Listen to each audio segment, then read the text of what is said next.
Hello, my friends, and welcome to the Q&A for August 2024. You've got questions, I've got answers, so let's jump into it. Our first question today comes from Unlucky Helloing, and they say, what's your opinion about Minecraft, and would you play it in the near future? Love your Minecraft stream and would like to see it making a comeback. Well, wasn't the Minecraft stream like a year ago? Maybe more? And that wasn't even a Minecraft stream. That was like a joke where I played for like, what?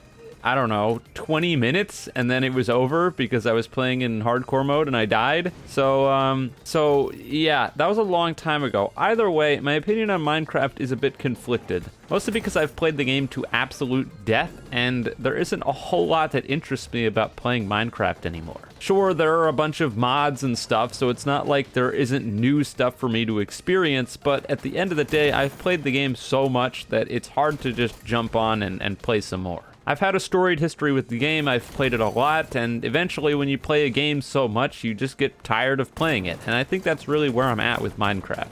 I'm really not that huge into building a bunch of stuff, which is really the end game goal of Minecraft, I suppose, after you do all of the standard stuff. And I've done all of the standard, go to the nether, go to the end, kill the dragon 100,000 times. So like I said, it basically comes down to modifying the game and or building stuff, and neither of which are really that interesting to me. So your odds of seeing more Minecraft on the channel are very, very low. Sorry about that. Our next question comes from Mythic Legends, who says, will you continue doing streams frequently? It was fun to watch your streams, at least one stream per month. No, I do not have any plans on doing frequent live streams, or even infrequent live streams, as I discussed on my live stream myself, but for those of you who missed it, I'll be talking about it here too. My relationship with live streams is really strange because they're a huge tax on my mental health, which probably sounds weird, especially considering that, generally speaking, a live stream shouldn't be that hard to do. Generally, it's easier to make than a video, but the thing about streams is that, unlike videos, I can't pre-plan a live stream. I've said this before, but generally when it comes to my videos, I have at least a video or two in my backlog. That way, if something happens to me, or if I'm not feeling it for a week, I can still put some stuff out. With live streams, I can't do that. And so the thing is, when I say that I'm going to do a live stream, and then I have to be there no matter what, it puts a lot of pressure on me. And I know that sounds like a first world problem, and well, that's because it is. But at the end of the day, they stress me out just hitting the start stream button. Because I don't know what's going to happen in the stream, even if I have a general game plan, things don't always go to plan. And the fact that if I say I'm gonna do a stream and then I don't do it, that makes me feel like a failure and like I missed a deadline. Basically, what it comes down to is when I'm looking at live streams, I get this sort of feeling of impending doom when the date comes up that I need to do it. And then again, if I don't do it, I feel really, really bad about it. And I've had some people say, oh, well, Eclipse, just do them whenever you feel like it. But then when it comes to that, I would probably just never do them. I did the live stream for my birthday just because I hadn't done one in forever, and I figured it would be something fun to do because, well, I wasn't planning on doing any real work on my birthday, so I still wanted to do something, and thus I decided to do the stream. And I mean, I just jumped on there and played X Defiant, so it's not like I was doing anything that I wouldn't probably have otherwise been doing. That being said, I'm not completely writing off live streams, but they are very, very unlikely. The next question is also sort of about live streams, and I've seen this a lot, so I figured I should put it in here, but it's from Devin Denier. Sorry, I definitely pronounced that wrong. And it says, when is the Souls RNG live stream coming? Well, you've got two problems here. Number one, there might not even be a Souls RNG live stream. For the sake of my sanity, I hope not. And number two, if there was going to be one, it would make no sense for me to have started it now. I think what a lot of people missed about the whole is Souls RNG going to win is that the actual winner of the award is not being announced until, I believe, September 7th. There are a lot of people who seem to think that because it got voted in the nominations by the people that it won the award, but that's not how it works. As far as I understand it, the award is still being chosen by I don't know who, but it's not the people. So there's a non-zero chance that Souls RNG doesn't win. I hope it doesn't, and then I don't have to do this at all. But if I am going to have to do it, it's going to be sometime after the 7th. As for that live stream itself, I hope you guys understand that I will not actually be playing Souls RNG exclusively for 24 hours if it does happen. I'll probably throw it into the corner of the stream and do other stuff for 24 hours because there's no way in Sam hell that I could just sit there for 24 hours doing what basically amounts to literally absolutely nothing. Next question is from Slender Guy, and they say, throughout your entire YouTube journey, what would you say has been your biggest high and your lowest low? Best period, video / enjoyable moment versus worst. Keep up the content, man, and again, happy birthday. Thank you, Slender Guy. As for the highest highs and the lowest lows, well, when it comes to the highest highs, it might not be what you expect. I think the highest moment I ever had in my YouTube channel was going and looking at the view count for my Battlefield 4 anti-vehicle guide a year or two after it came out. As of right now, that video is sitting at about 71,000 views. And the thing is, when I uploaded that video, I knew full well that it just wasn't going to perform because nobody comes to my channel to look up Battlefield 4 advice. But the thing is, I was graced by the gifts of the YouTube algorithms when it came to this video, and the people who I wanted to see the video actually got to see it. And that was probably, if not hands down, the greatest moment in my entire YouTube career. I put this out with the sole extent of helping as many people as I could, knowing full well that it probably was just going to sit at 2,000 views forever. And in fairness, that's what happened when it came out. I put this video out and I think it capped out about 5,000 views after 2 months, and I went, oh man, I mean, I knew that was gonna happen, but that sucks. And then, like I said, I came back to it like 2 years later and I checked and it had 71,000 views, and I was like, holy shit, what happened here? So it makes me really happy to know that, again, the people who I intended to get help out of the video probably got it, and really it just means that the video was worth making. It took a lot of time and it took a lot of effort, and at the end of the day, it paid off. Now, as for my lowest moment, I think that one's probably pretty easy, and most of you probably already know it. That's definitely the TCA saga, hands down. I wanted so badly for people to be able to enjoy the game that I was enjoying, and people just didn't give a fuck. I mean, I can't say I can completely blame people for not giving a fuck, because I can't force people to enjoy or play the same things that I'm playing. But the level of soul crushing while playing a game that should in all rights be better than the game that everyone quote unquote wants to see me play, and just watching the views decline and decline and decline and get worse after every single video, despite the fact that it's literally no different. Like, seriously, if I make a bingo video on TCA, how the fuck is that any different than making a bingo video on YBA? It's literally the same shit. Even if you didn't give a shit about TCA and didn't want to play the game, the video is gonna be no different. Like, it just blew my mind, still blows my mind today. I do not understand it, and it was high and above the lowest point on the channel. Our next question is from It's Over, I'm Done With It All. That's a very edgy name. And they say, would you ever think about playing Elden Ring? Ah, well, the name tracks. And make a playthrough-like series in your first run. Maybe. I've talked about Elden Ring a few times, and I've basically said the same thing every single time. I don't really think that people are going to give a shit about Elden Ring on my channel. If I played it, I don't think people would be very invested. And I can't really rationalize the amount of time it would take to make videos on the game without it being sort of uninspired playthroughs. So if I just like recorded myself playing through the game and my general first impressions and stuff like that, and how I felt going through, I don't think anyone would give a shit, and it would also be a low effort video. And if I put a lot of effort into the video and really tried to like make it a thing, I still don't think people would give a shit. So my general consensus is when things are not on Roblox, most people don't really care, and it's hard to rationalize putting in a bunch of time and effort into things that people aren't going to care about. I do want to play Elden Ring. I've still not played it. It's more likely that eventually I will play it on my own time, but who knows? We'll see. It's another one of those games that could potentially become a live stream, but I also am pretty hesitant to play games like that on live streams because when you have those sort of trial and error games, they're always further just made worse by a bunch of jackasses in the chat who think they're like God's gift to the game while they're not actually playing the game and keep just beating down on you while you're already having a hard time. I got that from experience playing the other Dark Souls games on stream, where people would religiously show up and be like, Eclipse, you suck, here's all the things you're doing wrong, why aren't you using a wiki? And it's like, guys, I just want to play the game, leave me alone. So yeah, Elden Ring, maybe, but not super likely. The next question is from Type Soul Professional Harasser. Nice. They say, will you be doing an advanced/master's guide to Deepwoken? I feel like you gave a lot of space for us to explore, but I still feel like you left the majority of the game out. Love your content, been watching ever since the YBA days. Still waiting for G. No, you're not getting a builder bust. As for more guides to Deepwoken, I was actually thinking about doing one of them, but definitely not in the ways that you seem to be explaining it. The reason that the beginner's guide was very sort of hands-off and more generalistic knowledge is, number one, I think that that's what people need as a beginner, and number two, because I think Deepwoken is best experienced without a wiki or a guide or any of the things that I could be telling you. I think the game is best experienced by playing the game and experiencing it yourself.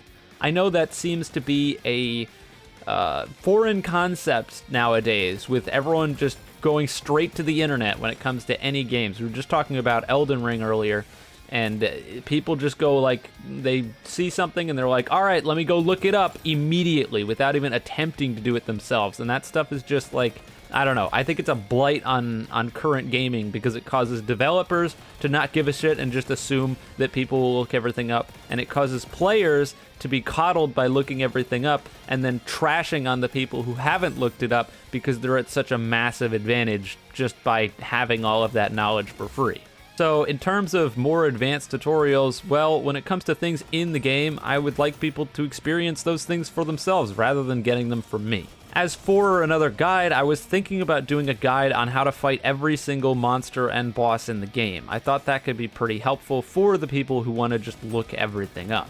There are like one or two guides like that on the internet, but I think they're really bad, and so I feel like if I did one, it would be a lot better. And generally speaking, there's only a few things left in the game that I don't directly know how to fight and can deal with pretty well, to the point where I can give advice on how to deal with it. So that might happen at some point. Granted, I haven't played Deepwoken probably since the last video came out. It's been a very long time, because I've just been doing other stuff, and when I'm not making videos on the game, I don't really play it. So yeah, that's the answer to that question. I hope it answered it. Next question is two questions, and it's from Meatball Mustard, who says, neat, I finally caught one of these. I'm not sure if something like this has already been asked, but what are your thoughts on hero-based shooters? I honestly enjoy the Garden Warfare games and Team Fortress 2, but I only really see you play serious shooters like Tarkov, and I think it's COD you play. Is there a preference for less goofy shooters? Number two, I remember back months ago you said something about being in talks with Roblox developers, like testing games, I think. Have those projects shut down, or are they still in the works, or did I miss something?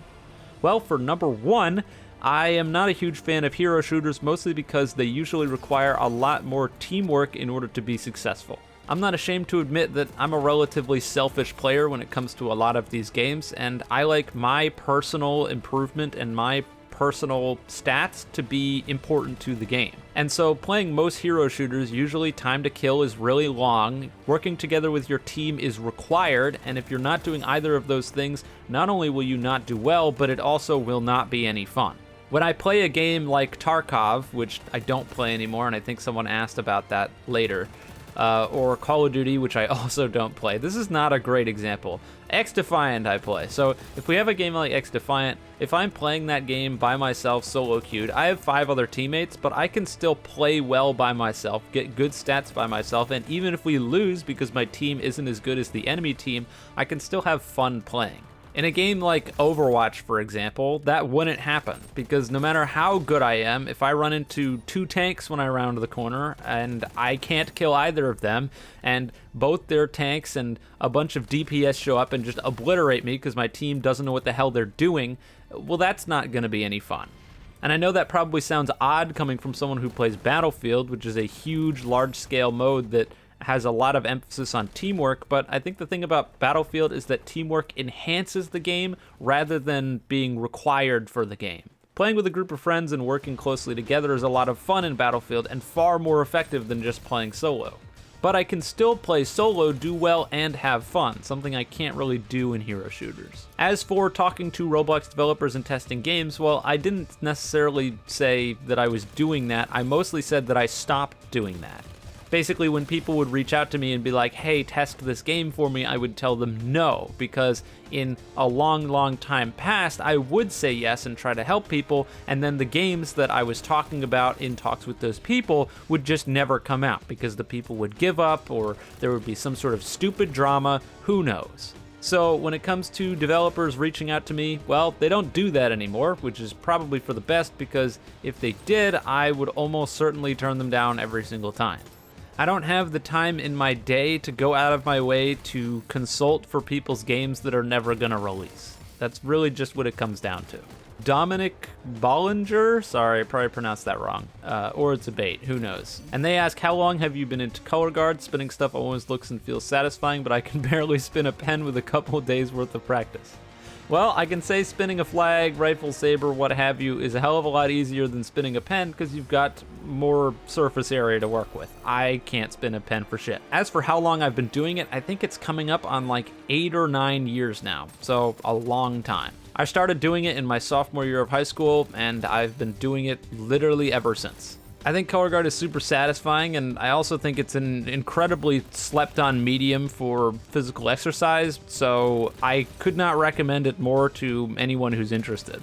Our next question comes from Sweepy, and they say, will you talk about the dumpster fire that is AUT? I like hearing you rant about garbage. Probably not. I haven't touched AUT nor talked about AUT ever since I quit the game, basically entirely after they turned it into a gambling simulator. I was so crushed, and I'm still sort of crushed about it, and like I don't even want to look at that game because it just makes me depressed. Here was a game that I had hope and faith in, and then I just felt like I got screwed over at every single possible turn. They brought me on as a tester, and then all of the testers just got ignored and things got put out completely broken.